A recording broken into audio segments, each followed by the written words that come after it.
Lectura del Santo Evangelio según San Mateo. Gloria a ti, Señor. Cuando Jesús vio a la muchedumbre, subió al monte y se sentó. Entonces se le acercaron sus discípulos. Enseguida comenzó a enseñarles, hablándoles así: Dichosos los pobres de espíritu, porque de ellos es el reino de los cielos. Dichosos los que lloran, porque serán consolados.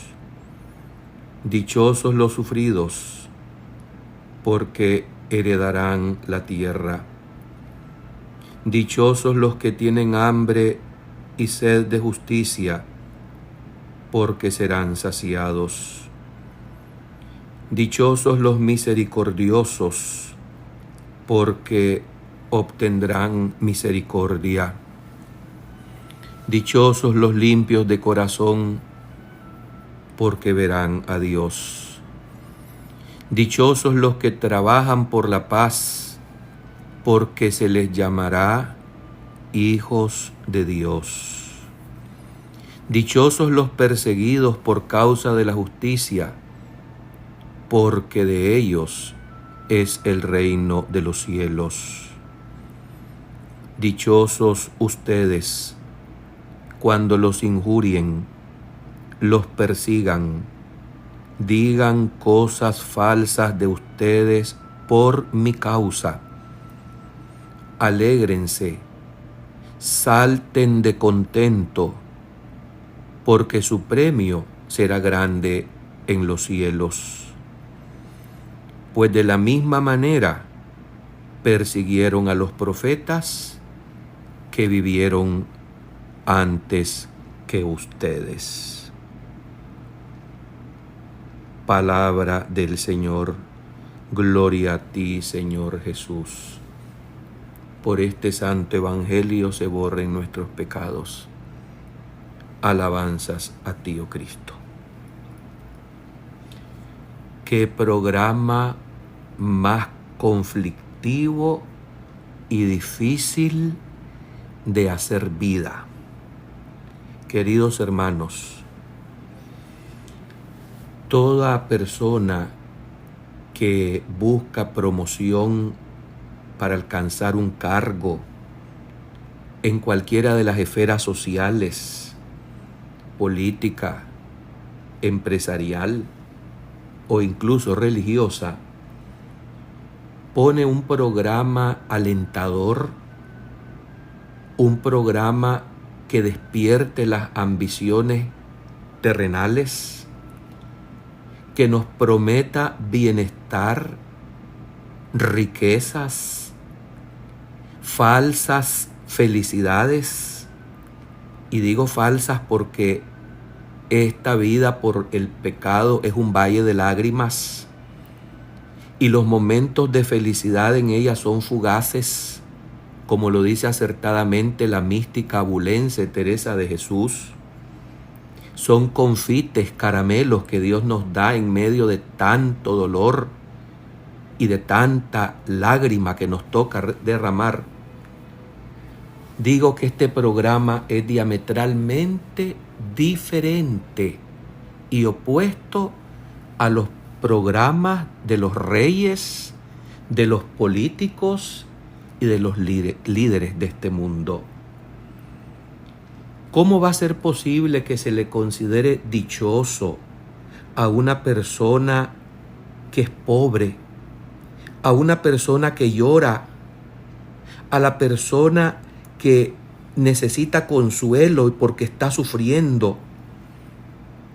Definitivamente Jesús, que considerando y meditando este programa de pertenencia a tu plan de reino y de amor, son cada vez menos los que se animan a involucrarse y a comprometerse en este programa de reino verdadero y de auténtico discipulado cristiano.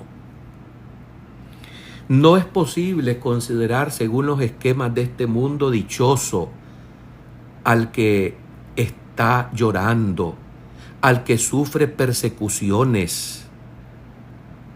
La dicha de este mundo se predica completamente diferente y engañosa, pero Jesús no miente. Jesús nos ha dicho la verdad, porque en este mundo somos nada más que peregrinos y estamos llamados a ser sal de la tierra y luz del mundo. Vivir con el corazón desprendido de todo aquello que nos puede cautivar, que nos puede seducir y que nos arrastra luego de fugaces y falsas felicidades a terribles lamentos y amarguras. Pertenecer a tiempo completo sin estar mendigando absolutamente nada para Jesús equivale persecuciones, equivale encarcelamientos, significa represiones contra los fieles de verdad, auténticos discípulos de Cristo. Leyendo estas bienaventuranzas, quisiera que nos detengamos en una particularmente, en esta que el Señor dice: dichosos los que construyen la paz. Ciertamente que ser artífice o constructor de paz es difícil, es complicado, porque exige en primer lugar un gran dominio de sí para no ser violento sin ser un cobarde.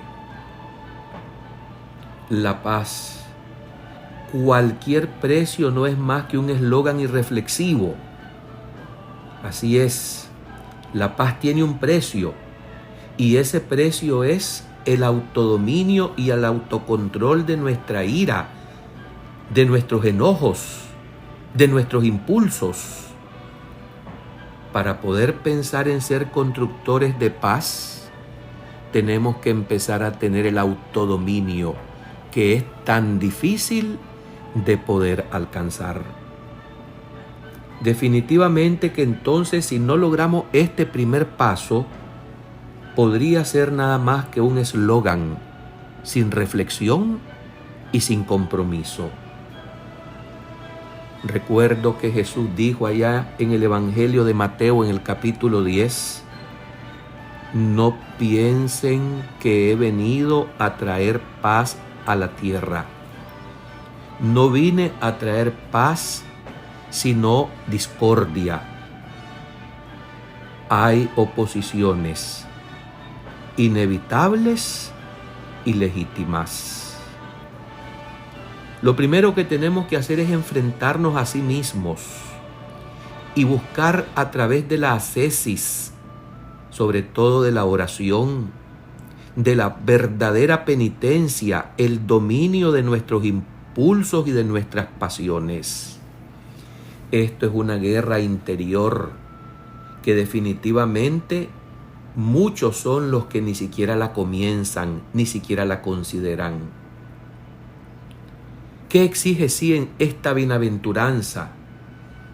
En primer lugar, nos exige entonces ser fuertes, sólidos, sin dejar de llevarnos por las impresiones, el buen o el mal humor o los miedos.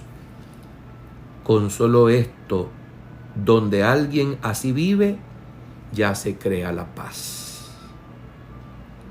No es una paz de cementerios, donde por supuesto que un cadáver no molesta al otro.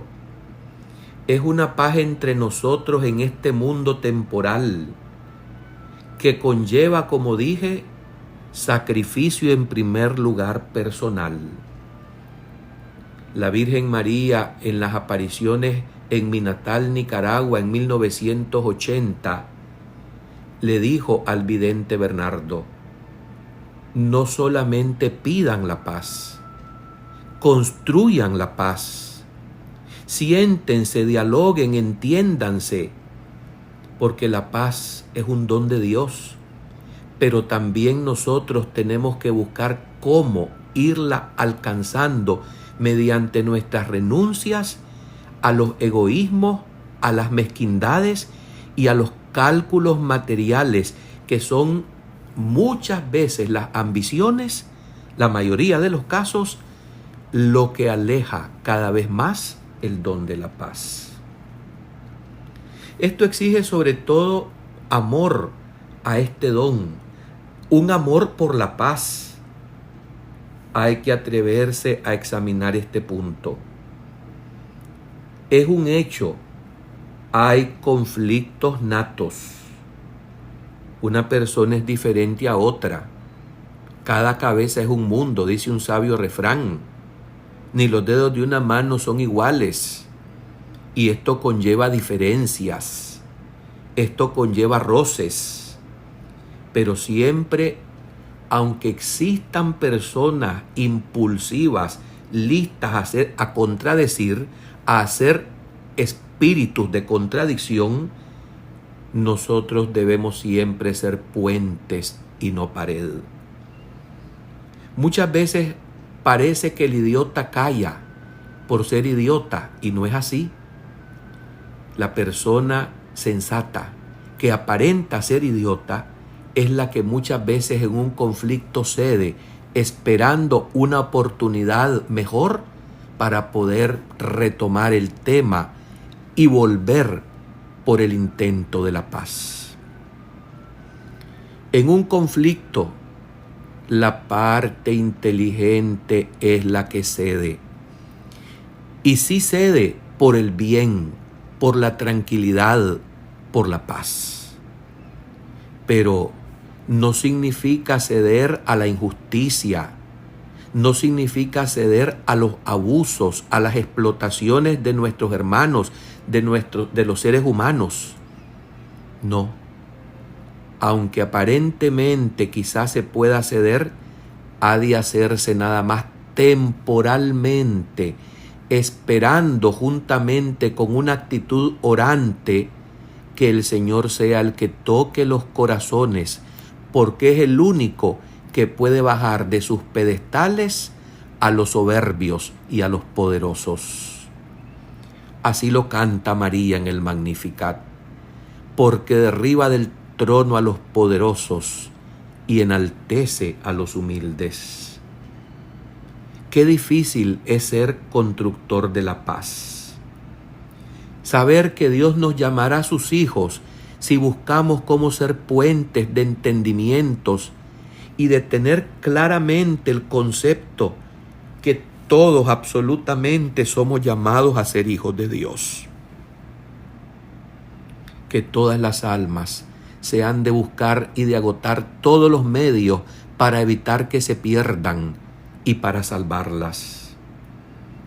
Hermanos, que este reto en una situación cada vez más bélica por el egoísmo, por la ambición en que nos hemos metido los hombres, nos pongamos siempre de rodillas y le pidamos al Espíritu Santo que nos dé la dicha de ser constructores de la paz.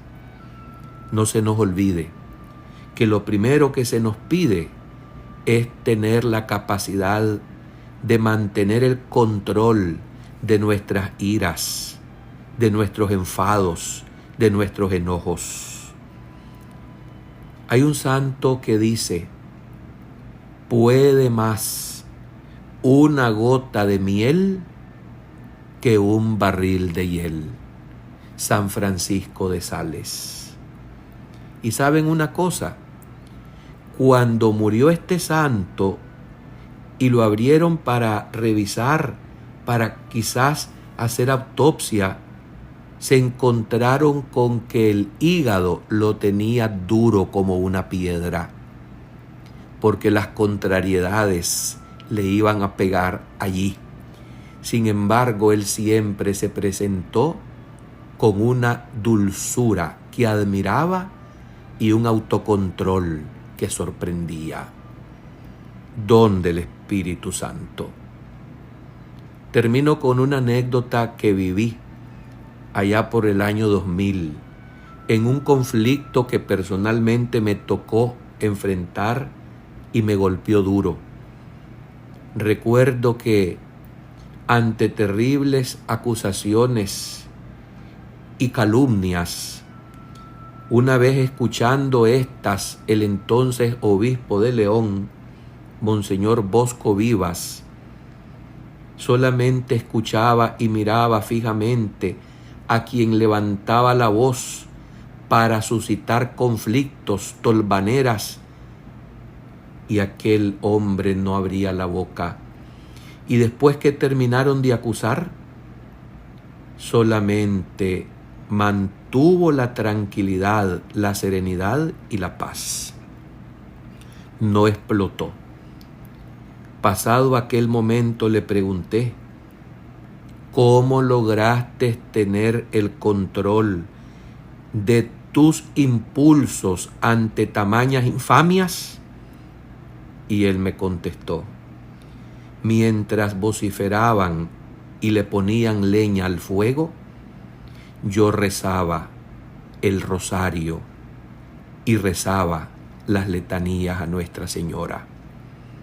Aprendamos, porque son verdaderamente sabias actitudes espirituales que hoy muchos no conocen y no practican. Amén.